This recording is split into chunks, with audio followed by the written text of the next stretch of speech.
My 17-year-old daughter had just won first place in the national design competition. 3 days later, her internship contract was gone, replaced with my niece's name. They said, "She needs this opportunity more." I didn't argue. I just brought the evidence. And then their front door opened to the police. That weekend afternoon began like any other. The late sunlight slipped through the gaps in the curtains, casting pale golden streaks across the rug. It was so quiet I could hear the steady tick of the wall clock. I was sorting through stacks of books in the living room, brushing away dust, my mind wandering to what I might cook for dinner. On the table sat a pile of mail delivered earlier that morning, an electricity bill, a supermarket discount flyer, a design magazine Lana liked to read. But among them, one white envelope made me pause. In the upper left corner, printed in silver, was the logo of the National Design Competition Committee. A warmth bloomed in my chest, and the corners of my mouth lifted without me meaning to. This had to be the official letter inviting her to sign the internship contract, the grand prize for the winner. Lana had taken first place, and this opportunity wasn't just a line on her resume. It was a direct doorway into the world she'd always dreamed of. I smoothed my hand over the envelope, feeling the cool smoothness of the paper. In my mind, I was already picturing her standing in a bright office, sketch pad in hand, her hair tied back, eyes shining the way they always did when she showed me a new design. I could almost hear her laugh, that mix of pride and relief after so many sleepless nights. I slit the envelope open and pulled out a single, neatly folded A4 sheet. But instead of congratulations or instructions, at the center of the page were cold, bold letters. At your request, the committee has awarded the internship contract to the alternate candidate. We wish you success in your future endeavors. I read it once, then again. Each word pressed deeper into my eyes, yet refused to form a meaning I could accept. It felt like reading a news brief about a stranger, someone who had willingly given up their chance. But that someone had my daughter's name. My heartbeat stumbled into an uneven rhythm. A chill ran down my spine, raising goosebumps along my arms. The paper crinkled under my tightening grip, the edge grazing my skin with a faint sting. From upstairs came the sound of hurried footsteps, each step making the wooden floor creak in protest. Lana rushed down, hair tousled, cheeks flushed from running. Her gaze locked instantly on the paper in my hand, and in her eyes I caught a flash of shock, mixed with something dangerously close to fear. "Mom, I never withdrew."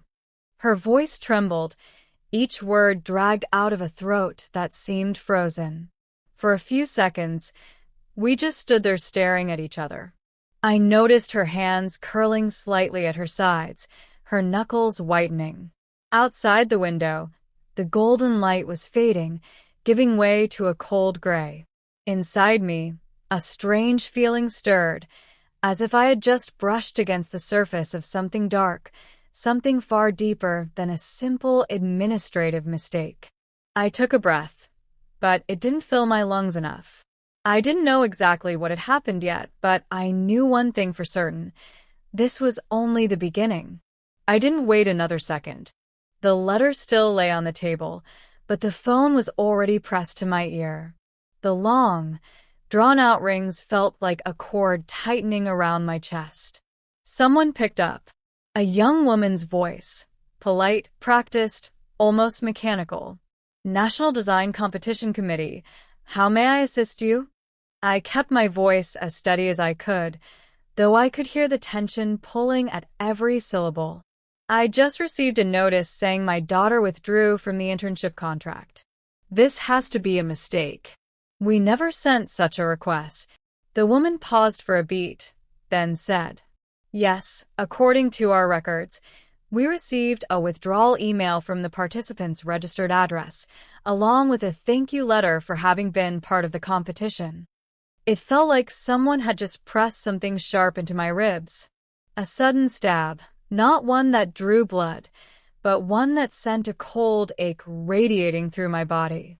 I'm sorry, did you say the email came from my daughter's account? That's correct. I can read the message to you if you'd like.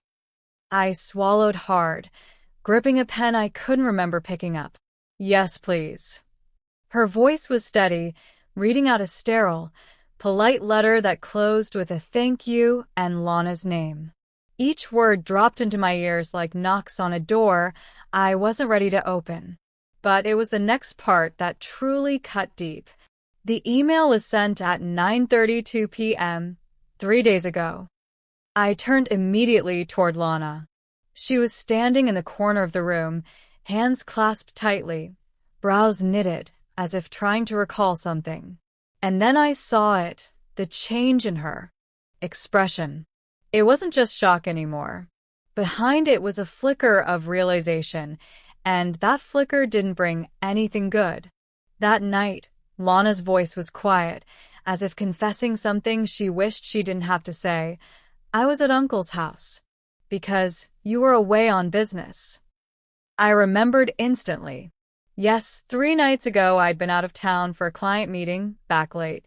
Lana stayed at my brother's house, had dinner with his family. I even video called them that evening, saw them all laughing together. Nothing, absolutely nothing, suggested that in that same time frame, something else was happening. Could you send me a copy of that email? I asked quickly. I'm sorry, for security reasons, we can't send documents outside. We can only forward it to the exact address that sent it, in this case, your daughter's account. A reasonable policy. To anyone who didn't know, the actual account holder had never seen that message. I took a breath, forcing my voice calm. Then please forward it immediately. Of course, I'll do that right now. When I hung up, I turned to Lana.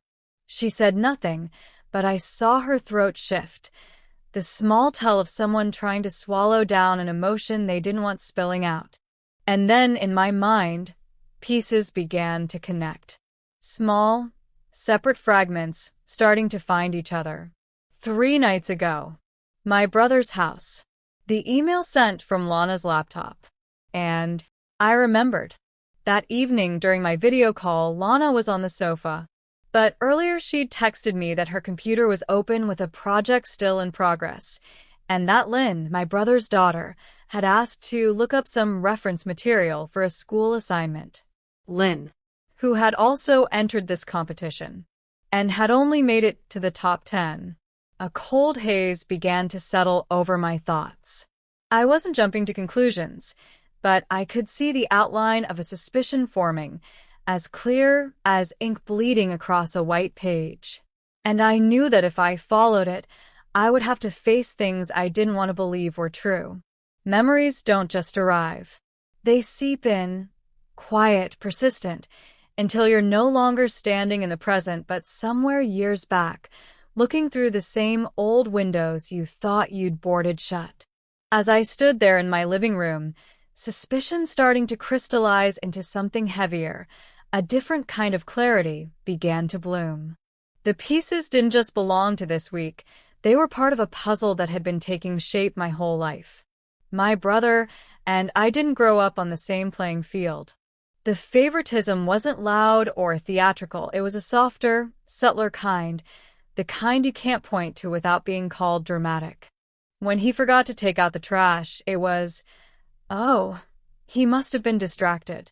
When I forgot, it was, you can't just expect other people to do your chores. If he broke a vase, it was, accidents happen. If I did, it was, why can't you be more careful? Over time, the language just changed costumes. His mistakes became learning experiences. Mine became warnings. The wall when she stayed over. And in the mornings, she'd shrug and say, inspiration comes when it comes. Submission day arrived. Both handed in their final designs with smiles, even hugging before they parted. Then came the results. Lana won first place. Lynn made the top 10. It was a fair, honest outcome, earned through weeks of patience and precision. But when I looked at my brother, I caught it. That thin smile, the pause before congratulations, the careful way he avoided my eyes. I told myself I was imagining it. We had a small dinner to celebrate. The air was rich with the scent of garlic and soy glaze, and for a while, the laughter around the table almost made me forget my unease. Lana sat beside Lynn, her cheeks flushed with joy, animated as she described her design process. Lynn listened, smiling politely, even raising her glass in a toast. But then, just for a heartbeat, Lana turned to speak to me, and I caught Lynn looking at her. Not glaring, not even frowning. It was subtler than that. It was the kind of look that's quiet on the outside but busy on the inside. The look of someone who's already thinking 3 steps ahead. A look that doesn't burn, it waits. I didn't understand it then. I do now. I waited until Lana was napping the next afternoon before I began. Not because I wanted to hide anything from her, but because I knew her mind was strung tight like a violin string. One more sharp pull, and it might snap. Her silver laptop was still on her desk by the window. Afternoon sunlight spilled across it, catching on the small flower sticker at the corner. A detail I'd seen 100 times, but today it felt different, like I was looking at a clue in a crime scene. I opened the laptop, my fingers brushing the keys. The screen came to life, and for a moment, the familiar wallpaper, Lana's bright, laughing face, hit me square in the chest. I told myself, I'm doing this to protect that smile. I navigated to her email login history. A list appeared, each entry neatly recording the date, time, IP address, and location. My eyes skimmed quickly until they stopped cold on one line. Login 9:31 p.m., 3 days ago, IP address, matching my brother's home Wi-Fi. I froze, hands still on the mouse. The air in the room seemed to thicken, pressing down on my lungs. This was no longer suspicion. This was fact, sealed and stamped in data. Cold. Unfeeling. Crushing. But I wasn't done. An image flashed in my mind. My brother's living room and the security camera perched in the corner. I remembered him bragging once. Crystal clear resolution. You can see every detail. Back then, I just smiled. Now I needed it more than I'd ever needed anything.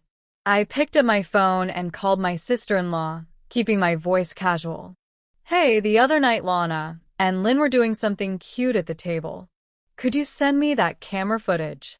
She laughed, unsuspecting, and sent me temporary access immediately.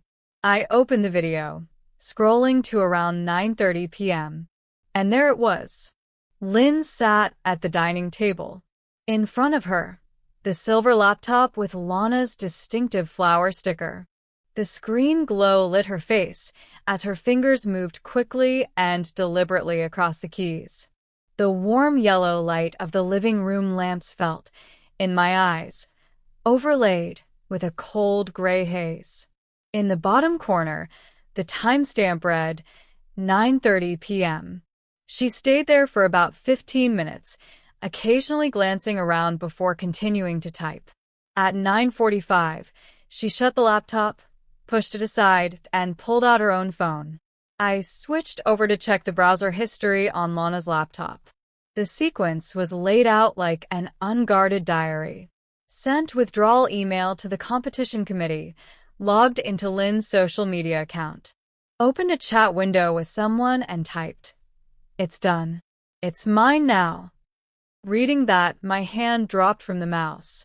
A chill ran from the base of my skull down my spine, raising goosebumps across my arms. It felt like I was standing before a massive wall of lies, each click of the mouse prying loose another brick. And behind each brick was a darkness, deep, raw, and merciless. The floor creaked softly behind me. I turned. Lana was standing in the doorway, her face half in light, half in shadow. She didn't look like she was about to ask, "What's going on?" She looked like she already knew and was just waiting for me to confirm it. Mom, her voice was quiet but steady. They won't admit it. They'll say I agreed. I swallowed the lump in my throat. That wasn't just a prediction. It was the bitter acceptance of someone who already understood exactly how this family operates. I turned fully toward her, locking eyes. Then, I said slowly, each word like carving into stone, "We'll show them what they can't deny." Lana didn't answer, but I saw her hand clench, then release. And in that moment I realized, though this was a battle I would lead, she would not be fighting it alone. The next evening, I drove to my brother's house with the silver laptop in my bag.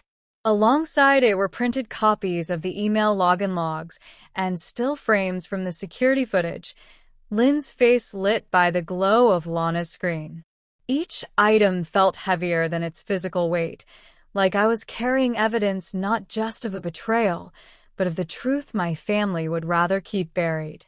The drive felt longer than usual, the hum of the engine barely masking the thoughts churning in my head. By the time I pulled into his driveway, the sun was sinking low, throwing long shadows across the manicured lawn. I knocked. My brother opened the door, eyebrows raised in mild surprise, though the flicker in his eyes told me he knew exactly why I was there. My sister-in-law appeared a moment later, wiping her hands on a dish towel, her expression one of polite curiosity, the kind that masks a readiness to defend. We sat in their living room. The air smelled faintly of lemon-scented cleaner, sharp and artificial. I placed the laptop on the coffee table, then laid the printed pages beside it. Without preamble, I turned the laptop toward them and hit play on the security clip. They watched in silence as Lynn appeared on screen, sitting at the dining table, typing on Lana's laptop. The timestamp glowed in the corner. My brother's jaw tightened almost imperceptibly, but he didn't look at me. My sister-in-law shifted slightly, crossing her arms. When the clip ended, I slid the printed logs toward him. IP address. Date. Time. It matches the footage. This wasn't an accident. He let out a short, dismissive breath, almost a laugh. It was just a joke. She's family. You're making too much of this. The word joke rang in my ears like a slap. My sister-in-law leaned forward, her voice soft, almost coaxing. Lynn needs this opportunity more. She's not as resilient as Lana. Your daughter will have plenty of chances in the future. I felt Lana flinch beside me. She'd been silent the whole time, sitting on the edge of the couch with her hands clasped tightly in her lap. But now she lifted her head, eyes wet, her voice breaking as it burst out of her. You took it from me, and then you say it's because I'm stronger? Her words sliced through the room like glass shattering. My brother didn't meet her gaze. Instead, he muttered, "We don't want this to get ugly." For a moment, all I could hear was my own heartbeat in my ears. The air between us was heavy, full of unspoken things. Years of favoritism, unacknowledged sacrifices, small wounds layered until they became something unignorable. I stood. The chair legs scraped sharply against the polished floor. I looked at each of them, my voice low but steady. Ugly or not, that's your choice. I'll choose differently. I picked up the laptop, the papers, and Lana's trembling hand. As we walked out, no one tried to stop us. The only sound was the quiet click of the door closing behind us, soft but final. The morning after the confrontation, I woke up before sunrise. The house was still, Lana's bedroom door closed, a soft sliver of light spilling from the gap beneath. It was clear she hadn't slept much either. I brewed coffee, the bitter aroma grounding me as I laid out everything on the kitchen table, the printed IP logs, the stills from the camera footage, and the browser history screenshots. I slipped them neatly into a folder, each page a weapon in the quiet war we were now fighting. By 8 a.m., I was on the phone with the competition committee. My voice was calm, clipped professional, because I knew that righteous anger alone wasn't enough. I needed precision. I told them I was filing an official grievance. I listed each piece of evidence. The IP address linked to my brother's home. The timestamp from the camera footage showing Lynn on Lana's laptop. The browser history confirming the withdrawal email and the "it's mine now" message. There was a pause on the other end, long enough for me to know they were taking it seriously. The representative asked me to email scanned copies immediately and assured me the matter would be reviewed at the highest level. Then I made my second call, to the police. I reported the crime for exactly what it was: identity theft and deliberate sabotage of an awarded opportunity. Filing that report felt like closing a lock on a door I never wanted reopened. By that afternoon, the committee had called an emergency meeting. I imagined them sitting around a long polished table, the evidence laid out before them, each page a thread in the web of deceit that had been spun. The decision came within 48 hours. Lynn was formally disqualified, not just from the current award, but from any program, internship, or sponsorship under the corporate partner's umbrella for the foreseeable future. The tone of the letter was clinical, but between the lines, I could feel the weight of the disgrace. For Lana, the tide turned sharply. Her original contract was reinstated, effective immediately. And then an unexpected addition, the role of brand ambassador for the sponsoring design firm, an honor clearly meant to reaffirm their public trust in her talent and integrity. When I told her, she was quiet at first, her fingers tracing the embossed company logo on the letter. Then, for the first time in weeks, I saw her smile, a small, fragile curve of her lips. "So, I get to start next week?" "Yes," I said. "And on your own terms." The other side of the family never reached out. Not to explain, not to apologize. They simply let the silence grow between us until it became a wall. I blocked their numbers, their emails. No goodbye. No parting words. That, I decided, was my final gift to them: distance. Weeks later, I watched Lana at her drafting table, pencil moving with confident strokes, her hair falling across her face as she leaned over a design. The afternoon light caught her profile, and there it was, the spark I thought they had stolen. Back and burning steady. And as for me, I learned something I should have known all along. Sometimes the last gift you give to someone who betrayed you isn't forgiveness or reconciliation. It's silence. And a boundary they will never cross again. If this story resonated with you, please subscribe, leave a like, and share your thoughts in the comments so I know you also believe that truth and justice are always worth defending. Every bit of your support is the strength that keeps me telling stories like this.